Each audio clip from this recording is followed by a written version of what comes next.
Почнуваме.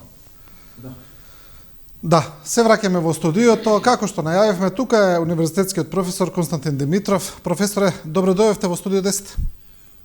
Добар ден на вашите гледачи. Многу ми е драго што комуницирате, што не каните пред граѓаните во Македонија да кажеме дека покрај другите штетни работи што и се случуваат на нашава татковина, ви имаме у последен момент уште 4 такви проекти кои што со неверојатна сила се инсистира во минут пред промена на влада, било која да дојде нова влада, која што би имала време да го спроведе тоа нормално, бараме брза постапка со недобро приготвени законски одредници, со недобро приготвени договори, а кои што се сите полни со штетни одредби за Македонија. Финансиски штетни договори, кои што навлегуваат дури во нарушување на суверенитетот на Македонија. Ние суверенитетот го делиме, јас зборам суверенитетот во секторот на енергетиката, кој што се проецира после и на другите гранки, бидејќи енергетиката рачунаме како локомотива на носителот на стопанскиот развој на Македонија. Без моќна енергетска база не може да очекувате производството да се одвива нормално, не може да очекувате да биде ефтино, ако му увезувате скапа електрична енергија, неговиот производ е скап и не може тој да биде конкурентно способен на отворен пазар.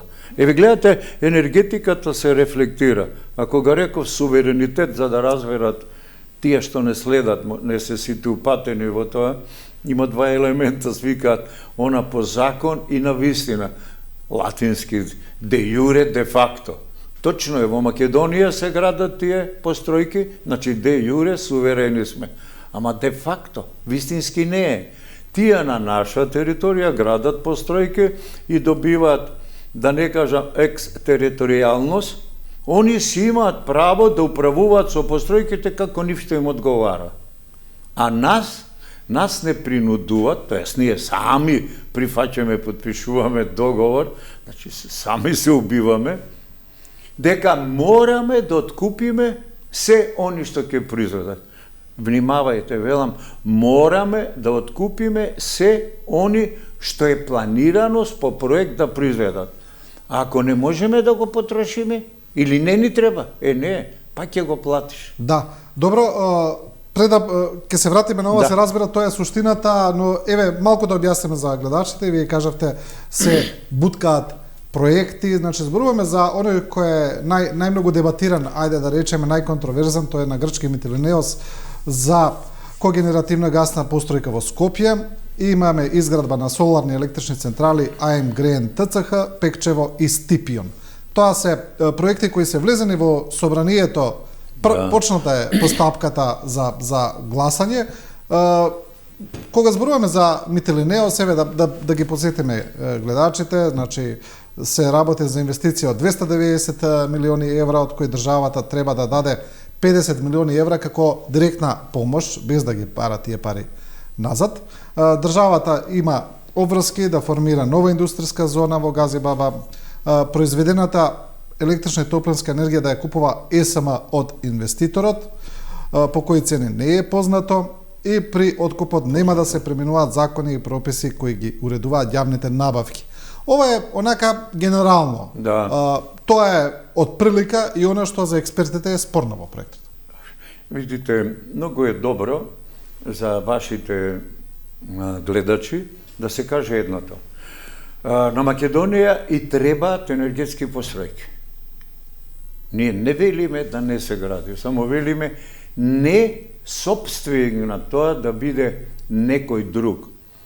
Постројките треба да ги стопанисува, да ги управува, да биде собственик, би рекле Македонија, преку владата, преку ЕСМ, АДСМ и сите придобивки од таквата постројка да учествуваат во формирање на цената на електричната енергија, во формирање на цената на топлинската енергија, така да придобивките достанат во Македонија.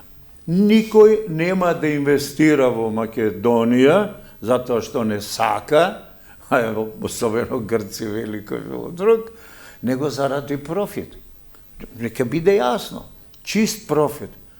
А овдека, во овие договори се прави тенденциозно, неверојатно штетни договори. Ние велиме, и тие проекти нека да ги изградиме сами. Ама некои велат, вие не знаете, не можете, немате искуства. Само да кажам многу едноставно. Истата таа компанија, Митилева Неос, ја ќе ангажирам да го изведе, да го направи за мене. И ја ќе си го стопанисувам. Зошто да му го оставам, кога толку многу пари морам веќе да влезам, да вложам однапред? Во старт 50 милиона. Они викат, они ќе им го даваме земјиштето со депресирана цена, тоа се вика законско доделување на земјиште, кое што по закон е дефинирано за таа општина да биде 70 денари по метар квадратен. Пише законско одредница и тоа. Не, ние велиме, он ќе плаќа 6 денари. 30 години, 6 денари метар квадратен, толку и толку илјади квадрати, ама 6 денари, не е 70 денари. И тоа се големи пари. После, одржувањето на таа цела површина, чуварска служба, зеленило, огради, се друго што е внатре, ќе плаќа одржување 10 денари по квадрат. Ве молам, 10 денари по квадрат, без можност инфлација, промена на 30 години.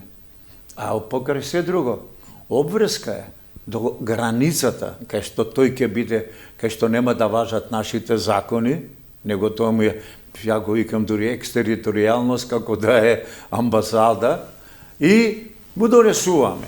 Приклучок за вода, приклучок за газ, приклучок за електрична енергија, топлификацијски приклучок, и се луѓе. Уште му плаќаме некои давачки што ќе бидат со емисија на јаглен двуоксид. Европската заедница прави обврска во таа борба за заштита на климата, на климатските промени. Таа цена зависи од држава до држава, не дека 20, 30, 70 евра по тон емисија на јаглен двуоксид. Сите тие ги плаќаме однапред ние. Само за волја на вистината да кажеме дека во однос на на субвенциите за кои зборувате, дека тие не се ново, тие веќе постојат во сите индустријски зони. Одамна се прави тоа со сите странски инвеститори во поглед и на земјиште, и на одржување, и во однос на плаќање на даноци и на се друго. Ја што добивам тоа е пракса која веќе постои. Која е причината да го дадам? Ја велам, немам причина. Јас сум против да се даде. Со тие 50, цената која што е предвидена е ненормално висока. 290 и кусур милиона за една постројка од 145-147 мегавати. Реалната цена на таквите постројки денеска на пазарот е и под 800.000 за мегават. 900, нека биде 1000, тоа ќе треба да биде 140 милиона. Ние даваме веднаш джабе 50 милиона, не си ништо собственик, 20 на милиони другите.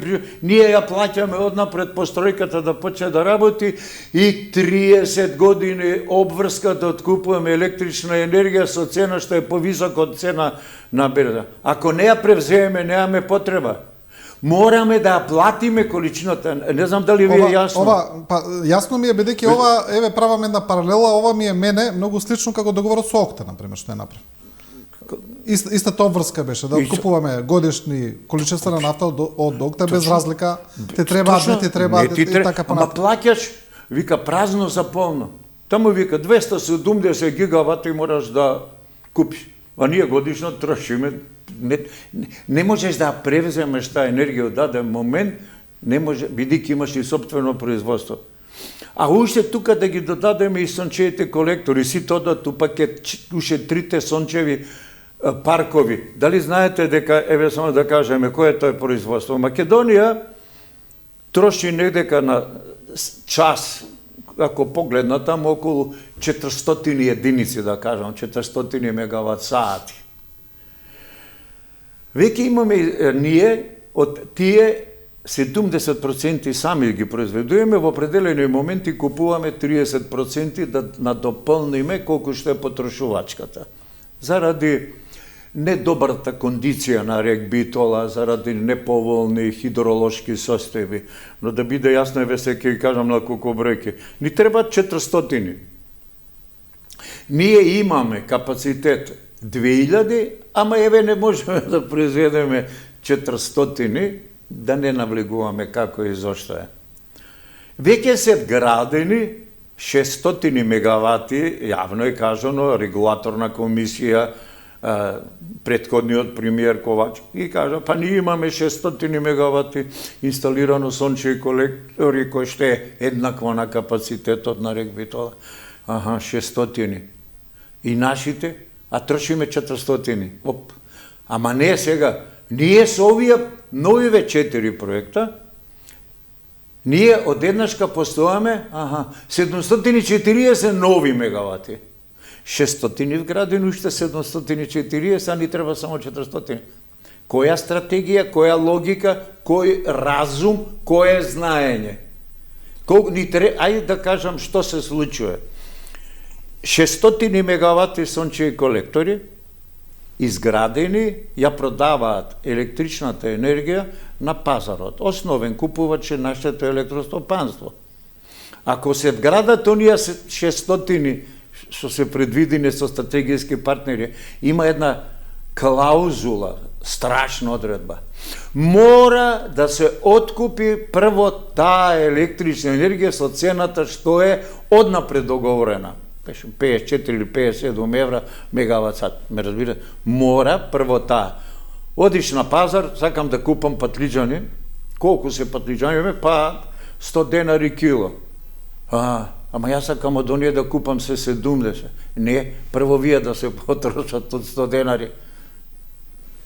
Еве, ова е тоа. Прво тие, ама и тие се многу. Ама ќе платиш. Професоре, сега, Комисија за заштита на конкуренција, ова монопол формирање со пари од државата е недозволиво. Ги уништува инвестициите на сите инвеститори кои што вложиле во сончеви колектори да произведуваат електрична енергија. Нема кој да им ја купи. Сакам да ја прашам, бидејќи некои работи не ми се јасни, во однос на ова. Прво, ова во однос на загарантираниот откуп, јасно е дека тоа е спорно пред се во поглед на пазарната цена. Ако вие сте договориле да им откупувате по одредена цена 50, нека е 50 евра, 55 евра за киловат, а пазарната во моментов е 10 или 5, значи завчера беше 1 евро у Шпанија. Во ред, значи уште по 50 пати помалце, значи се работи за невидена загуба за државата на долг рок. Тоа е јасно.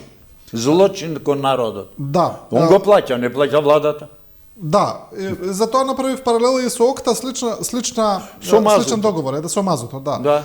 Но кога правиме во поглед на енергетската стратегија на државата, порано кога читавме, јас барем така во тие енергетски стратегии, секогаш било цел да се обезбеди енергетска независност на државата. Значи државата да обезбедува, прво да се ја произведува самата сопствената енергија. Токму така. И ако ние сега тоа го постигнуваме, и ако правиме дополнителни вишоци кои може да ги извезуваме, навистина ми е прашањето што е тука лошо. Ако стануваме од земја на увозник на електрична енергија во земја на извозник на електрична енергија.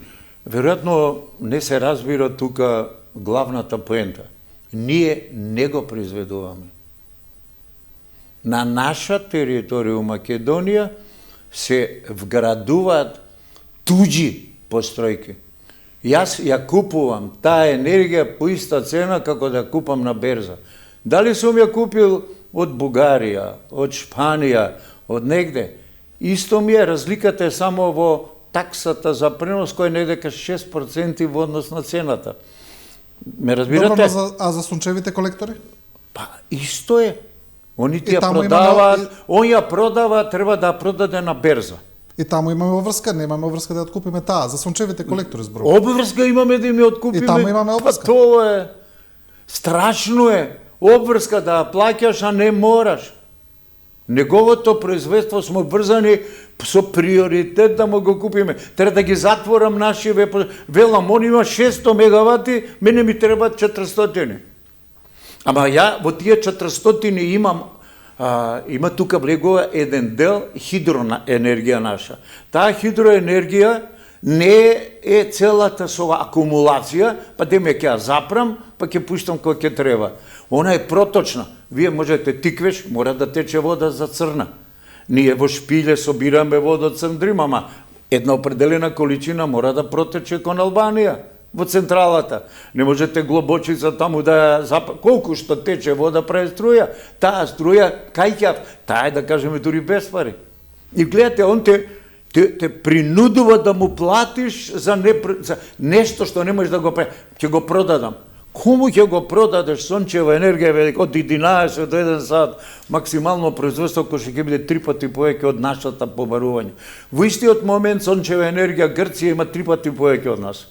И она ќе не знам дали да ви кажам, Грција моментално сака да инвестира 150 милиарди или колку или 500 милиони евра во градење на кабел за транспорт на електрична енергија од Грција до Истра, да влезе кон Европа, под вода, затоа што произведуваат премногу електрична енергија од обновливи извори. Да, ние кому ќе продаваме на Грција тој вишокот?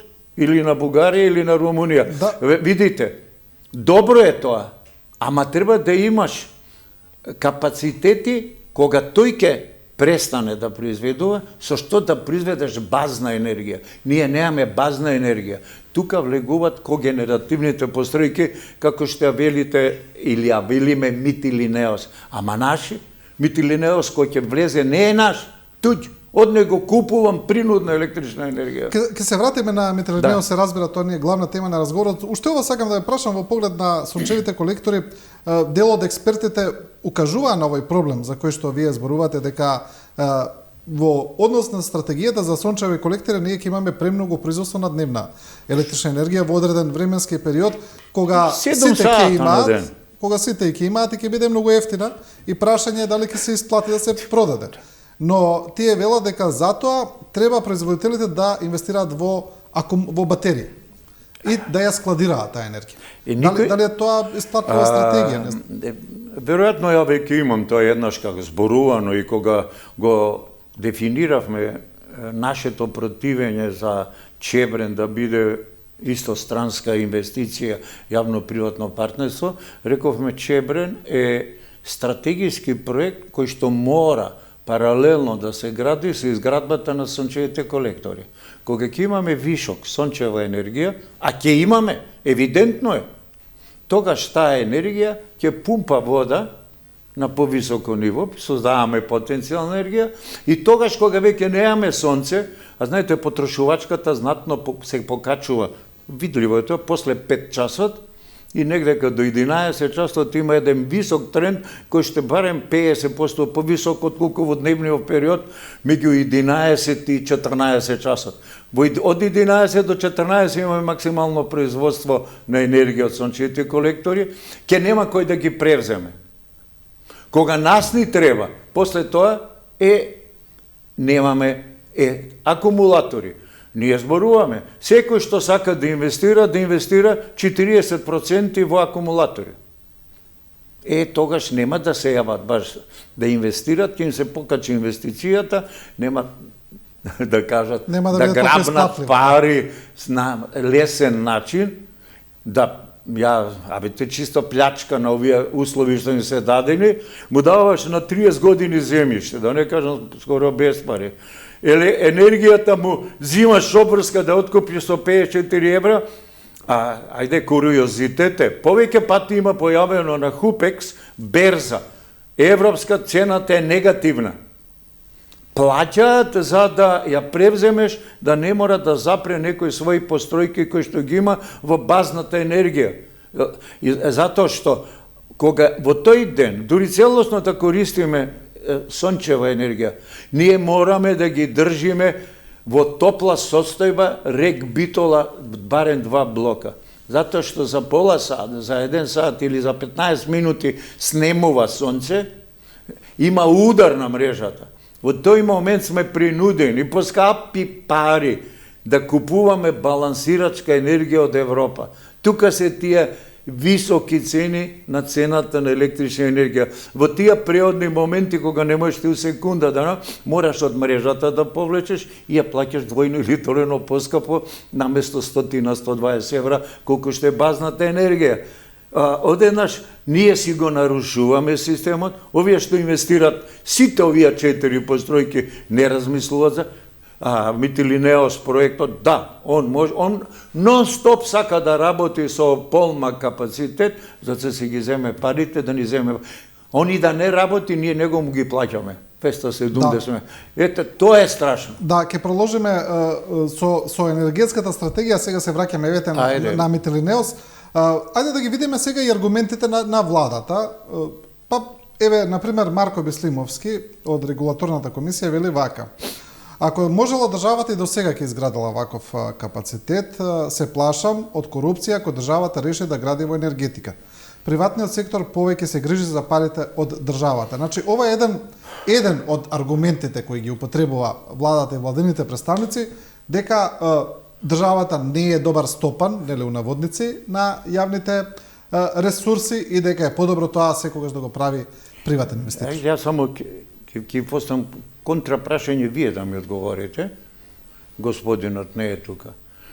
Одека државата, како таков корумпиран сопственик, прави договор со Митилинеос. Треба да ви кажувам на така. Ја за жал не можам да... Државата, значи е корумпирана. Ние тврдиме тие закони има голем број на елементи кои што насочуваат на корупција. Ние бараме да се прегледа. Во договорите, невидени елементи, некој толку да ти стави лоши работи, народ да плаќа 3 години и некој сега ќе се дрзне да каже, знаете, државните фирми се корумпирани. Сите што го зборат тоа работат во државни фирми. Дали тоа се однесува на нив? Не ве молам. Како велат, стопанственик, држава е корумпирана. Одамна е таа крилатица, професоре, знаете подобро од мене, дека државата е лош сопственик. Тоа одамна се повторува како една мантра. Не, луѓето се лоши, кои што раководат. Државата е добра, има закони, ако почитуваш закони, народот рекол, таму не знам баш точно, источно, почитуј сега закон и спи си мирно. Одека не го почитуваат. Не се работи, ја би рекол, за едно крадење, да украдеш па да не треба. Одека се работи за бандитизам, кои што го кршат закон. Донесуваат специјални закони за да може да направат лоши договори. Ова е бандитизам, кај што со пиштоли со пушки, а овдека сами се убиваме. Тоа се вика, нели, неоколонијализм. На времето, за да направиш колонија, легија на странци, ќе окупираш една земја таму и они работат, црнци работат, произведуваат ураниум, злато, диаманти и ти си ги црпиш. Ама сега веќе со војна гледаш, што се бунат, пукаат, економски ќе го поробиш. Економски, ама како? Сам да се убија. Сам да си напише штетен закон и да речеш, па вие тражили сте, гледајте. Сами се уништуваме, сами носиме закони, сами менуваме име у парламент. Ве молам, никој не ти го сменил? Доволно? Неоколонијализам. Значи, за да имаме добра дебата, јас се обидов да ги најдам нели аргументите на власта. Еден аргумент, има ли друг? Еве за тоа ви ги поставувам. Друг аргумент е вели вака. Оно што го укажуваат експертите меѓу кои вие, дека кога ќе се пресмета целиот договор со Митилинеос, доколку помине, се имплементира, и парите кои откупот на државата на струјата која ќе се произведува, дека државата ќе изгуби 1,2 милиарди евра во следните децении. Отприлика тоа е некоја груба пресметка. Да, тоа е повеќе пати веќе јавно прикажано. Но мене ми е прашањето друго. Но што доколку цената на берзата биде повисока од тие 54 евра по киловат? Значи тогаш државата ќе ќари многу повеќе пари. Значи ние имавме со енергетската криза и 300 и 400 евра по киловат на светските берзи, така? Не. А ја го одма пак контрапрашање одговор. А ако е моето, кој ќе жари? Тој што го направил или ја? Значи, мојата добивка, ако цената од 56 стане 70, мојата добивка е 70 во Македонија. Не е само 56. Ме разбравте? Доколку сами ја направи. Па сам, фала Богу. Ја ви велам, сами кој ќе направиш управуваш. А што ако некогаш кога е таково и каже, ми се расипа постројката, не ти давам. Не можеш да го принудиш. Велам, не си суверен на динамиката на производство и купување. И имаш обврска да платиш се, а немаш никакво право да учествуваш во динамиката. Тоа е страшно. Немаш суверенитет во управување, во производство и потрошувачко. Однапред си принуден да му купиш. И ги уништуваш. Ај сега нив сум им купил, сум им дал правото. Кој друг ќе дојде да инвестира во сончеви колектори, ако се знае дека овие 600 мегавати нови сончеви колектори, однапред ги откупува државата, мора. Кој друг ќе инвестира? Конкуренција? Митилинеос ќе направи у Скопје, види, ние сакаме да направиме у Скопје не 140, 200 мегавати. Зошто не направи сам да има толку како ТЕТО? Ајде да го направиме тоа. Имаме топлана, ТЕТО се вика во Скопје, направена пред 10-15 години и на исти принцип когенеративен работи како Митилинеос. Ние цело време збориме и во Скопје и во Битола треба веднаш да изградиме така да ние да изградиме.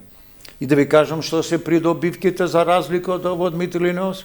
Кога ние ќе градиме, ние можеме да го ангажираме Митилинеос и наместо 300 милиони за 150 милиони да изгради и ја да се управувам. Да биде само изведувач на работите. Фала Богу, ја не има подпишано договори во Либија и се таму по исто ја прави за нивна држава и му прават, еве, направи уште една, ти плаќаме и цените се под милион, ви рекле по мегават.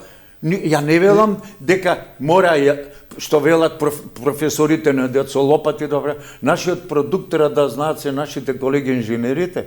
Тие инженери немаат работа. Нашите инженери не можат да стекнат искуство во градбата на таквите. Ако јас нарачам некој да работи, му давам обврска со него да работат моите инженери да стегнат искуство и во проектирање, и во изведба, и во се. Паралелно со него да работат. Ако ќе почне да работи, имаме идеи како треба да биде, пишуваме за тоа. Стратегијата не се почитува, да речеме што не е напишано, стои во витрина. Нема ништо во државата предвидено однапред инвестиција што државата ќе даде. Државата оди само како трговец под итно, да не размислува, да не спроведува, да нарача некој да работи, а она да ги потроши парите. Тоа не чини. Еве го спомнавме ТЕТО, еве го сега одиме на аргументот за ТЕТО, кој исто така Бислимовски го кажува. Тој вели, предвидено е да се пременува методологијата што ја употребува регулаторната комисија за енергетика во поглед на Митилинеос и рече се повеќе од двојно цената на постројката, ТЕТО за топлинска енергија е поевтина од цената на топланите. Истата таа методологија ќе ја премениме и за Митилинеос. Па вели вака: наместо да имаме цена од 5,3 денари, ќе имаме цена од 2,5 денари. Оваа топлинска енергија ќе води во централниот систем на топлинска енергија на градот Скопје, каде што имаме 59.000 потрошувачи.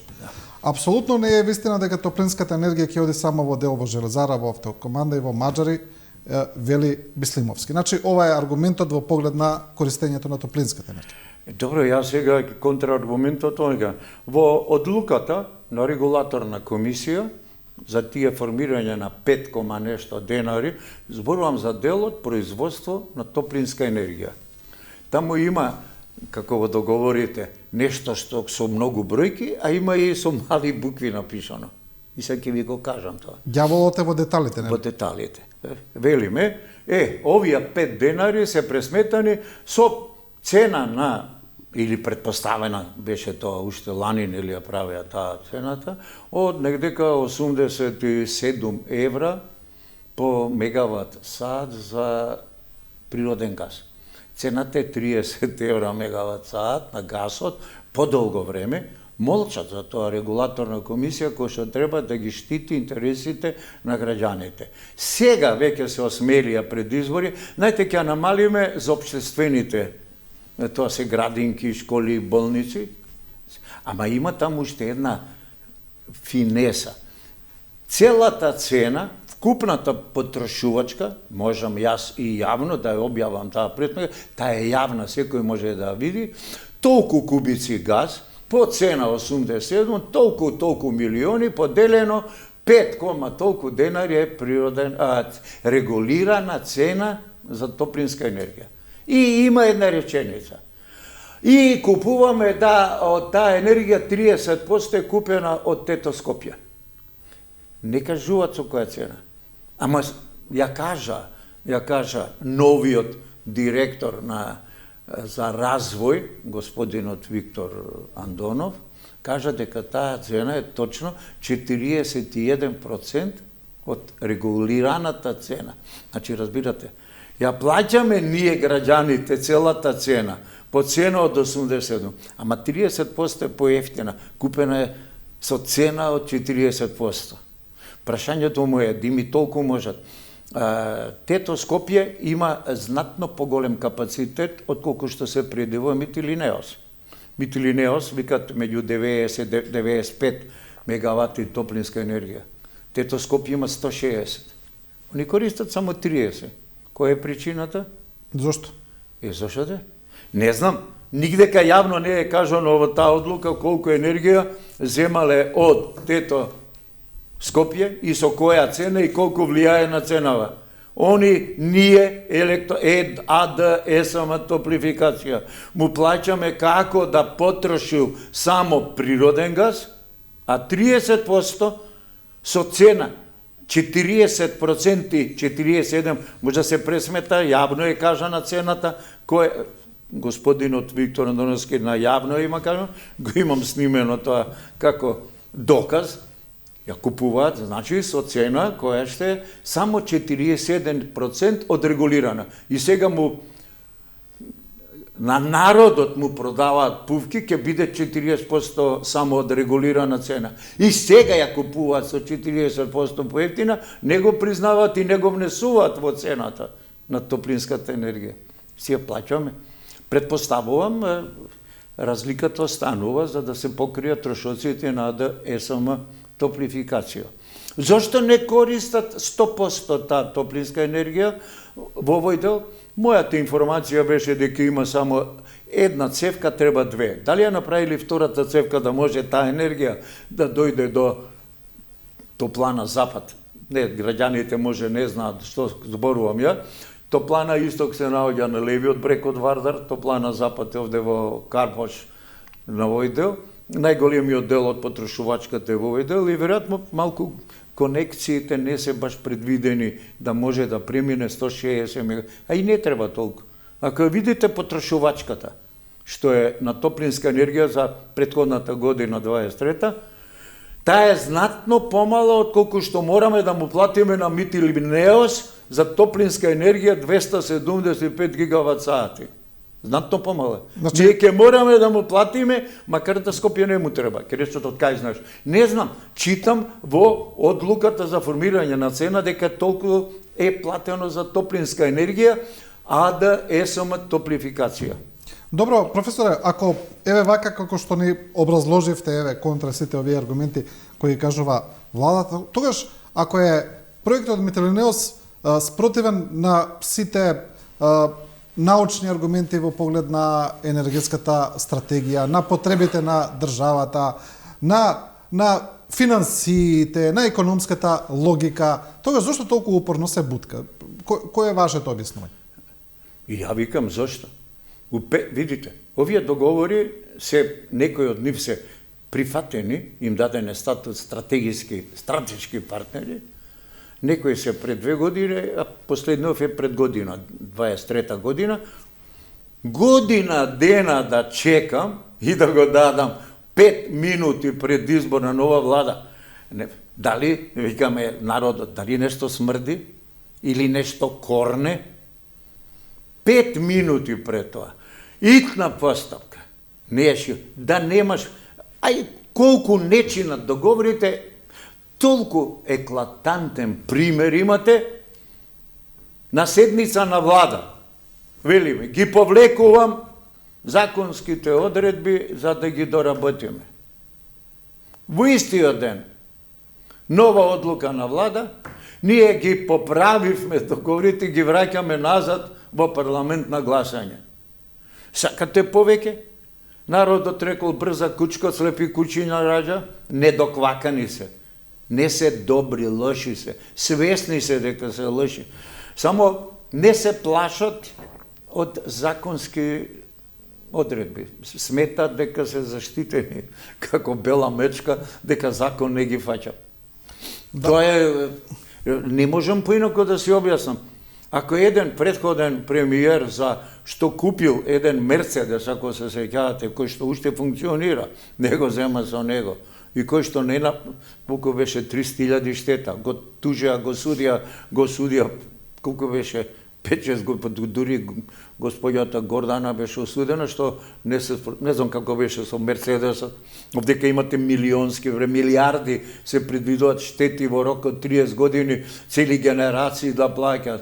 Се прави штета на 3 начини, финансиска. Таму кој ќе ги постиш тие, не можеш после своји да насадиш. Да насадам колектори на плодно земјиште. Разбирате? Плодно земјиште, кај што треба да садиш храна. Уште еден од аспектите, да. 30 години е негово. Нека било многу добро. Па јако си насадам колектори, мене ќе ми произведува. Зошто нив? Зошто да биде профитот кај нив? Зошто да управуваат тие? Зошто да морам да купам кога не ми треба? Дали пропадна проектот за Чебрене галиште, кој исто така требаше да се гради со јавно-приватно партнерство, токму поради контроверзите кои излегоа во јавноста, или сепак инвеститорот реши дека не е профитабилно? Зошто пропадна овој проект? Пропадна заради сериозното ангажирање ваше. Мислите дека тоа е дека медиумите се осмелија да прифатат ставови на група луѓе кои што не се политички заштитени од било која партија. Рековме, тие проекти не се добри за Македонија. Вие, медиумите, прифативте дека има различно мислење. Го обнародивте. Денеска тоа што го правиме е дополнителен придонес, кај што пред тие парламентарци ги прашуваме. Дали го прочитале договорот? Дали го разбрале договорот? Дали татковината им е помила од партиската наредба? Ние сметаме општото добро за народот, за тоа се платени да мислат, а не да работат против неговите интереси. Не е тоа срамота само, тоа е злочин. И јас не знам дали тоа значи злосторничко здружување против државата. Група луѓе, злосторничко здружување против државата, да и направат финансиска штета која што се продолжува 30 години. Може ќе имат, не знам.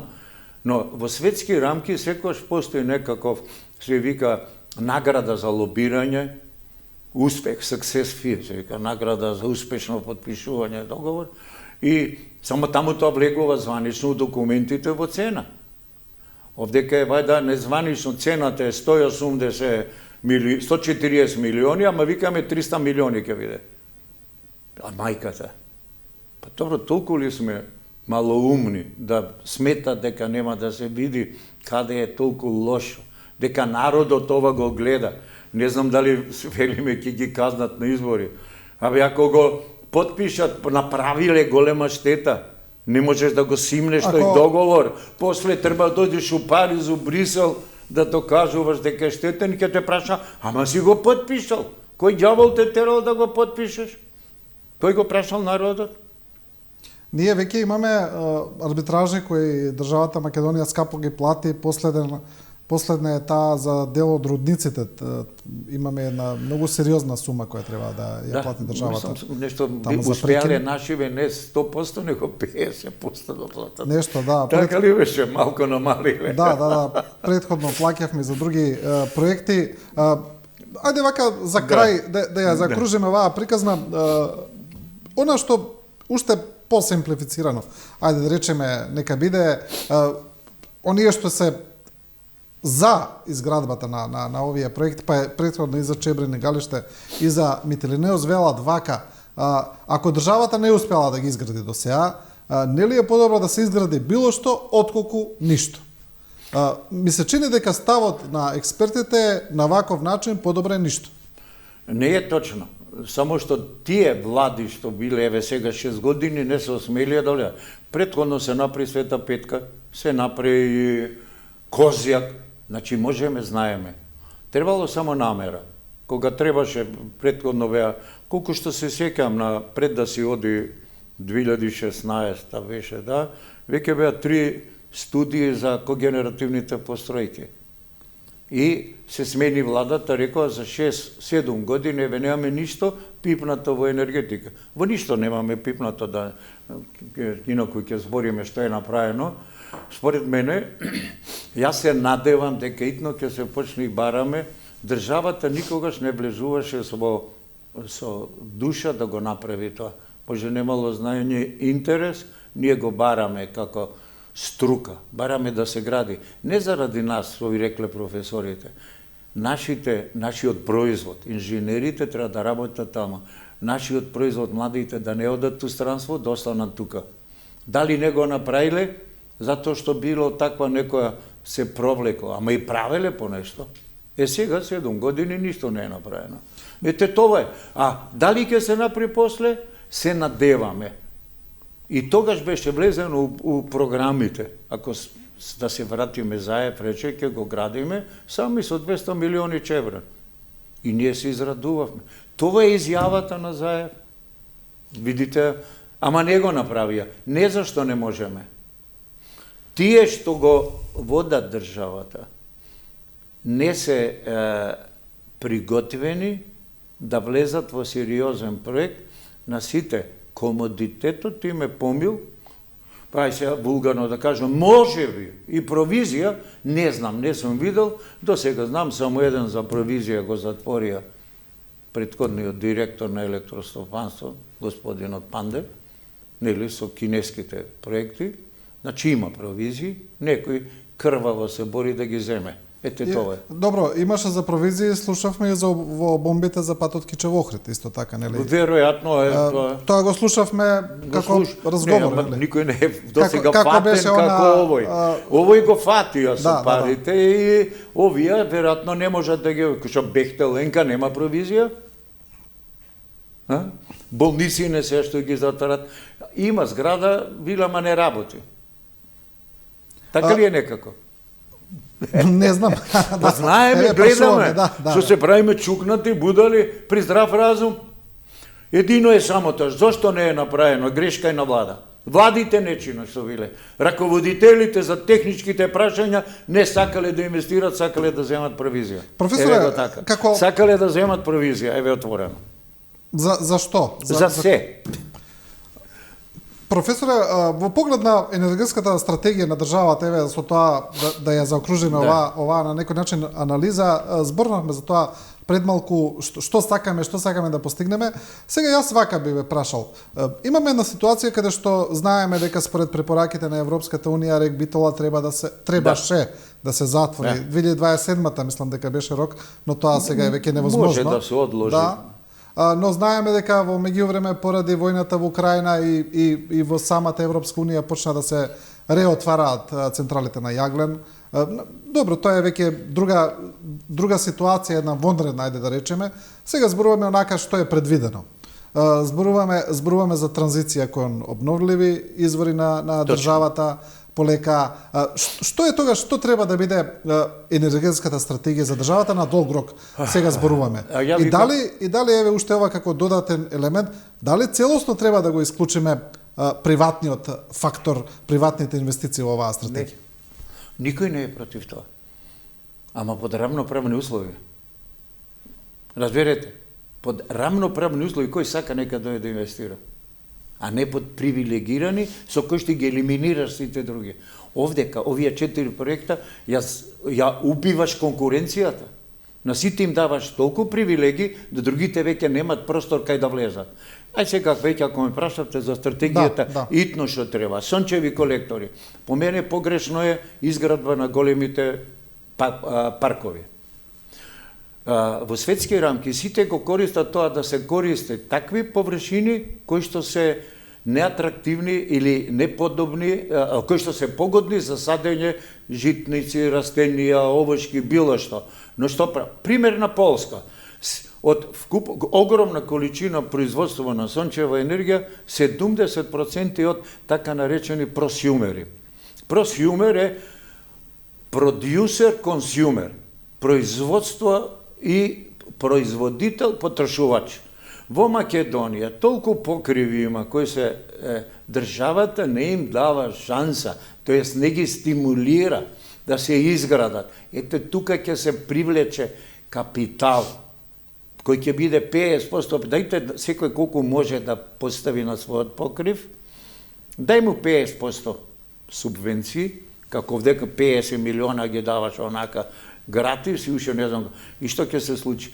Наместо тие 100 мегавати што ги градат, на сите покриви низ цела Македонија кој што сака сопствени средства, кредит, ефтини кредити ќе си постават. Смалуваат потрошувачка на енергија во сопствените домови, вишокот го зима државата, не мора да гради други централи. Еден рек Битола ќе го спасиш на некој начин. Не баш, ама првиот пат е тоа. Не, со тоа се олеснува, не мораш да правиш големи преноси. Од кај ќе ги пренесам 600 мегавати, ако е на 2 места таму во Источна Македонија, ти требаат нови преносни системи за таа количина електрична енергија. Вака е дисперзирано низ дистрибутивната мрежа, треба малку да вложи ева на интелигентни системи за управување со тоа, но тоа е веќе проблем кој што ќе морат да се го решат, платени се за тоа и големи пари земаат. Тоа е едното. Второ, мора да обезбедиме базна енергија. Базната енергија се, јас веќе кажав, одамна зборам, минимум 2 постројки со над 200 мегавати на природен газ. Едната во Скопје, дали ќе биде во Железара или некоја подруга локација посоодветна, втората мора веднаш да биде во Битола.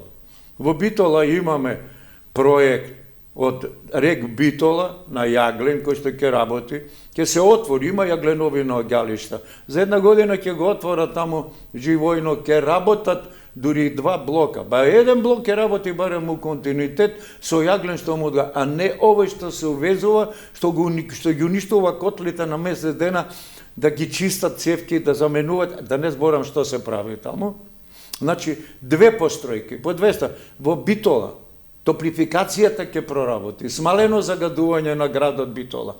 Во Скопје ќе се донесе таа топлинска енергија наместо во АДСМ енергетика во Железара, која што работи со стари котли парни да произведе топлинска енергија, ај да ви кажам, за да го спротнат Митилинеос изле им забраниле, или сами речиле АДСМ енергетика, го поништи јавниот повик за изработка на проектна документација за уште една постројка од 20 мегавати, паралелно кој што е Когел Север. Има 30 мегавати електрична, барат уште една таква, има 20 мегавати топлинска, уште 20, ви како го направиме, тогаш Митилинеос е вишок. Ме сваќате, пред 2 дена или 3 дена е поништен тендерот. Замислите колку работа да ги уништат сите тие можности организирано. Значи, 2 гасни таму. Следната перспектива е многу итно во 3 уште града помали, кај што има потрошувачка на топлинска енергија за грејење на станови. Ако ја правиш во когенерација, не знам народот дали знае, когенерација во исто време правиш електрична енергија, топлинска енергија, од гасна турбина, електрична енергија упаднато е, и тоа инаку што во кондензатор, во ладилна кула го фрлат во околина, правиш топла вода, отпадот го даваш за грејење на станови. Победничка варијанта. И помало загадување на околината, бидејќи башка за струја, башка за грејење, два пати загадуваш. Мака еднашка загадуваш. Добри решенија, познати одамна ги нудиме. Така да кажеме, да се пофалам. 71 година мојата магистарска работа во Загреб беше когенеративен систем за топлификација Скопје. Идејата ја решија пред 15 години со Тето Скопје и тоа е иднината дека можеме да користиме газ, а да ги затвараме полека рек Битола, народот, работените полека да преминат во гасниве постројки, да отвориме простор за обработување на млади инженери, еве, 2 гасни и сите покриви у Македонија со сончеви колектори намето големи паркови, кај што се прави проблем и со преносот, и со превземање на таа енергија. Видите, смалуваме потрошувачка у домакинствата, кои што се најголемите потрошувачи на електрична енергија у Македонија. Реална ли опцијата и рек Битола да се префрли на газ? Може, но не е економски оправдано. Значи нема тука економска оправданост. Па видите, тие постројки се може. Тие се парна турбина. Идејата е пред парната турбина да се стави предклучна гасна турбина, но тогаш мора да се смени и котел. Треба гасна турбина и котел. И он ќе работи. Гасот, зависи цената на гасот, колку ама и да разбереме више, електричната енергија е цената, мислам, е формирана од неколку производители. Од газ ќе биде најскапа. Од јаглен е знатно поевтина, ама таа што е хидроенергија од досега изградените постројки, да не кажам, скоро без пари во однос на овие постројки. Сончевата енергија си има определена цена. Ако си е моја, ја плаќам ануитети и после одржување и она ми произведува. И граѓаните треба да знаат, ако си постават сончеви колектори на покривот, добро ако им ја откупат, за да им платат. Ако биде за сопствени потреби, не се исплати, ако не е во горна втора категорија. Ме разбира, веројатно ќе разбера. Ако немате голема он треба да има поголема потрошувачка, затоа што сонцето, па толку го имаме тогаш кога најмалку ни треба сончева енергија, електрична енергија. Мене ми треба собајле до 9, кафе, вода, нешто, па одам на работа и после 5 кога ќе дојаме, нема више сонце. До 9. Готвење, перење, до 11, од 10 ефтина тарифа, одеднаш се качува да видите диаграмот на потрошувачката. Нема тогаш сонце. Паралелно Чебрен со сончеви коректори е решението. Вишок од сончева енергија, пумпа вода во Чебрен, ноќно време произведуваме енергија, ги задоволуваме потребите. Чебрен и сите хидроакумулации балансира. Хидропостројка може да се пушти у погон за 5 минути. Како што снемува, сонце како што паѓа одеднаш, некој треба да надокнади. Зимаш струја од мрежа од Европа, балансирачка, и ги пушташ хидропостројка и те подигнуваат. За да подигнеш термоцентрала, од ладна состојба ти треба 1 ден. Од топла состојба, кога веќе грееш и врти вратило, тако врти, трошиш енергија, можеш за саат-два контрола на системи за регулација, заштита. И се држам предавање, ми беше предмет тоа експлоатација на постројките. Ти треба време, немој шитно. Гасните турбини можат многу брго да влезат во погон и гасните мотори како што е Когел Север. 30 мегавати го палиш како автомобил, на газ работи и одма ти пружа во мрежата колку ти треба. Таква умна, паралелно вложување во енергетика, да, транзиција. Пред, 10 години, ја исто ова, напишав визијата, ние бевме платени од Европската заедница за екологија, визија за производство на електрична енергија без користење на фосилни горива. Да, тоа може само со целосно користење на хидропотенцијалот, Вардарска долина, со целосно користење на необработена површина и покриви во Македонија, сончева енергија, и најважното, на тоа е основниот столб, најдобриот ресурс, енергетска ефикасност. вложени пари во мерки за енергетска ефикасност победничка варијанта. Вложуваш пари, што значи? Ги задоволуваш потребите со помалку потрошувачка енергија. Наместо да вложам во изградба на објекти, вложувам во производни процеси, во куќи што не трошат енергија. Ако не трошат, не ми треба да градам, не ми треба да увезувам природен газ, смалувам потребата. Енергетска ефикасност, обновливи извори на енергија, сите, ветер, вода, сонце, го решават до 50-та година, имаме зелена транзиција, сумна политика и вложување на средства.